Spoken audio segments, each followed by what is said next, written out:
Okay, so it's time to paint some weights. Gonna go up to skeleton, and again, make sure you have the geometry selected.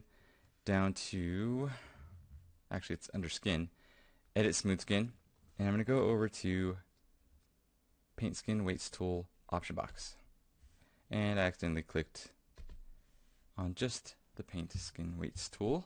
So I'll just double click this guy to open the option box. And again, if you get that glitch where it doesn't want to bring up the tool settings, it'll look as though it's trying to open just another little line here. Just keep double clicking this and it'll pop this up.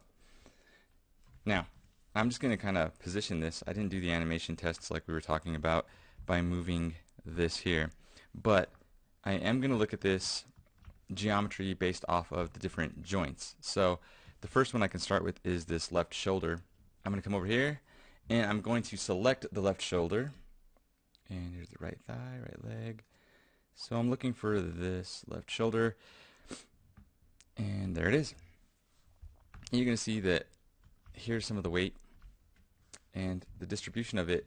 The light part's right here, so the shoulder's really affecting this part of the arm, which is good. We do want that because this is the only one to drive all of this geometry, and the elbow is the only other one to drive the geometry coming this way.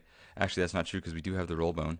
Make sure you do disperse some weight between the roll bone and the elbow and the wrist. That way that roll bone automation that you created will come through. Now for this character we have to do it a little bit more carefully just because it has low geometry. Alright, it's a low poly model. If you have something that has a little more geometry that looks more like the hand here, then it's going to give you a little bit of a variation in here to allow that roll bone to show a little more easily. When it has less geometry like this, it's going to be just as easy to paint the weights and stuff, but we have to test it to get that automation across so that it twists this geometry correctly. Now, enough talk there. Let's focus on this. Okay, I'm going to hold down B, make my brush a little bit larger, and to give you an example, we are going to start with the settings right here. Okay, now this is just right below the joints. We are in paint mode, so I'm going to actually cut that off so you guys can see that we can go between the color mode and all that good stuff here. Okay, so we have the paint operation. I am replacing this paint or the weights that are already on here and any other things that I may have painted, and I am going to be using the opacity and the value. So the value, I can put that up to 100%, and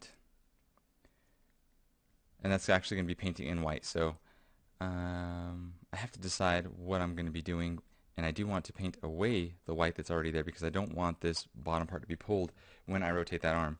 So I do need to actually change this to 0.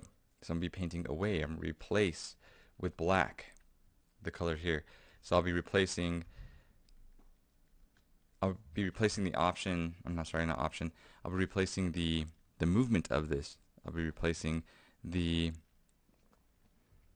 I can't think of the words to say here, but the joint, the way that it's pulling the vertices, I'm going to be replacing how much it pulls and how far it pulls. Okay, so it's very important for that section.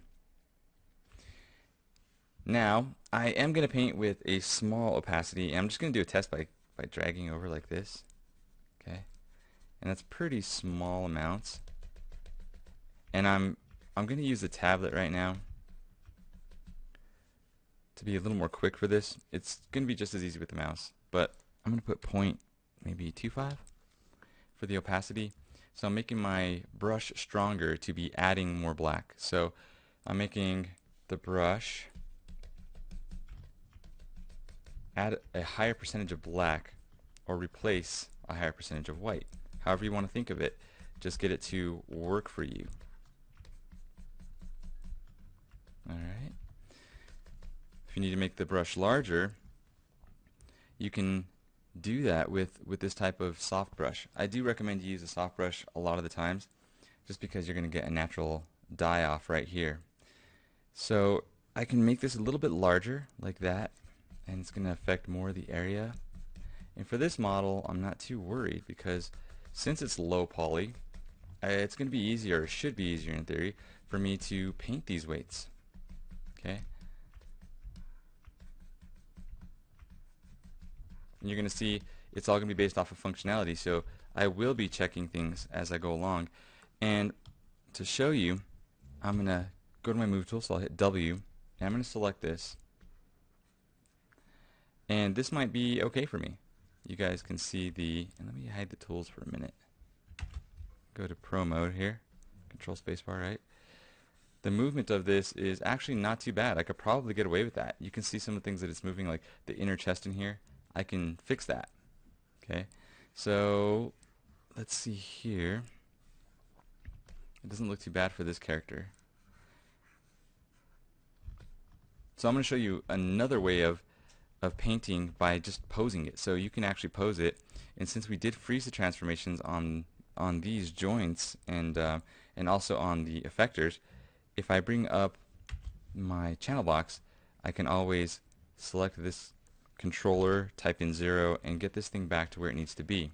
Okay, so I saw that it was affecting the chest over here. Those are little subtle movements that you're going to see happening. If you want to leave that, that's really going to be up to you based off of your character. Okay, I don't see that being a problem for this guy. So I'm going to move on to the other arm and show you that we had the same type of problem, and see how it's pulling the geometry here. You can pose your character and then select your geometry and then bring up the Painting Weights tool again. And you're going to have to select the joint that's affecting this, and we know that that is this shoulder joint. So I'm going to come up this way and look for the right shoulder.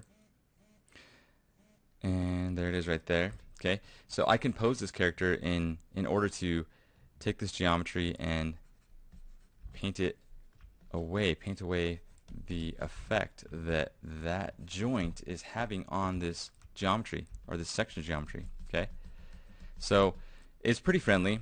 It can be very time consuming, and you're going to see that there's a lot of things that you're going to have to play with because every character is going to be different.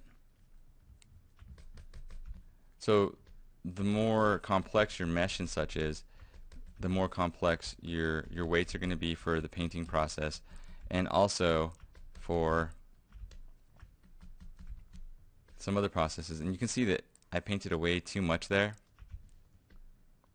I can undo as well, or I can use some of the smooth options. So I may have done something in the shoulder, like right here where that geometry is kind of pinching, and it could be that some of it's just tucked in there and Maya doesn't really know what I'm trying to do. So right here it's like, well, what faces are you trying to paint? And I can come on the inside and do that to try to paint those weights. Okay, now if you're running into some issues like this, you can try doing the smooth function. So I'll come over here and go to smooth this out, and I'm going to say that I want Maya to kind of figure out how to blend this section that I painted already and smooth it out by having a nice smooth color ramp when it comes to going between black and white in this case. Okay, so those are some of the things I could do. Another thing could be that my character is posed a little too weird, so I may have to move this in order to pose it differently, select the geometry, and then go back to my Painting Weights tool, and you're going to see that those faces are a little more readily available for me. And I could try smoothing that out, seeing if that's going to work. I could replace these or add. I can add white to this, and I do it at a lower opacity. And again, the lower opacity allows me to add a little bit and add a little bit. Okay, right here, just like that. All right, so I'm doing kind of a slop job in this case, but you can go based off of that, just like this, right? And it's not going to hurt anything to try that, especially if you have a tablet. It's really fast. If not, just do a few clicks of the mouse. It's super easy. And then go to smooth and try smoothing it out and see if that's going to do anything for you. Okay? Now, I'm not going to spend any time on this. I think you guys get the idea. You're just going to have to see how you can get this to work for you. Okay? And I could put the smooth to 100%, and ooh, not too bad. Okay. I have something kind of coming in through here, but we do have a few different geometries and such going on here because they're not, see this, how this one's coming through. It could be that it was a separate one. I don't really know.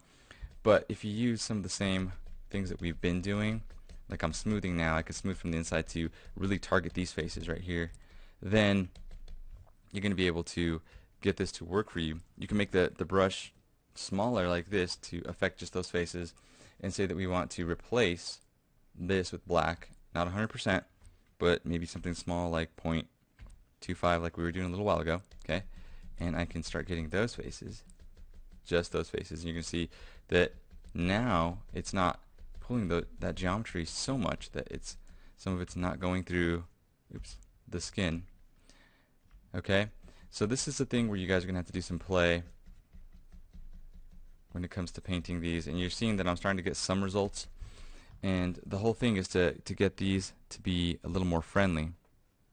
Alright, and in here it could also be that some of this geometry, which is the vest slash body, is not being controlled the way we think it is. So feel free to go inside the model, feel free to work with the exterior of the model and try to figure that out. So just to do a test, I'll start painting some value in on these edges here. Okay. So I'm having a little tricky time with this. And you can go into any of your modes, like if you want to go to professional mode, and just kind of paint these in. It's just control spacebar to get into it, control spacebar to get out of it, and it will definitely save your eyes. So you can see that now I am able to open up my screen and I can target the geometry that looks as though it's like folding inward between the vest right here. Okay. So you're gonna have to be painting between these, and this is just an example. I'm not gonna go any further with this. I'm gonna go into the next step. So for the next part of this, I am going to try to figure out how I can show you guys how to use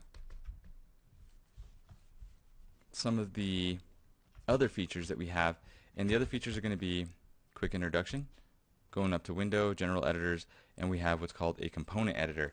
We have a lot of things in that component editor, and you can edit a lot of other things other than weights that are going to be based on these vertices, okay? So this is a good thing for some of the dynamics and different things like that you are using in Maya. So on the next lesson, we're going to jump into that.